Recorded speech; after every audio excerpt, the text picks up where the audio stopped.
కొందరు ఉప్మా చేస్తారు, నాకు ఎప్పటికీ అర్థం కాదు. అందులో 16 పదార్థాలు వేస్తారు.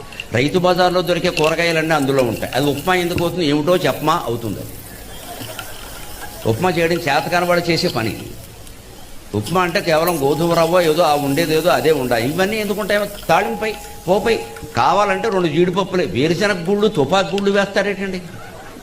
ఉప్మాలో వేరుశెనగ గుళ్ళు ఏంటంటే రుచి తెలియకపోవడం, అదే గడ్డి. అదే వేరుశెనగ గుళ్ళు అందులో మాటికి అడ్డు తగులుతుంటే చికగ్గా లేదు. అసలు ఉప్మా తక్కువ, ఈ గుళ్ళు ఎక్కువ. 2 తుపాకు గుళ్ళు కూడా పాడేయండి. అందులో క్యారెట్ వేస్తారు, కాకిరెట్ వేస్తారు. ఏంటది? అవన్నీ వేయకూడదు. బఠానీలు శనగలు ఇవా, అది ఉప్మాయా?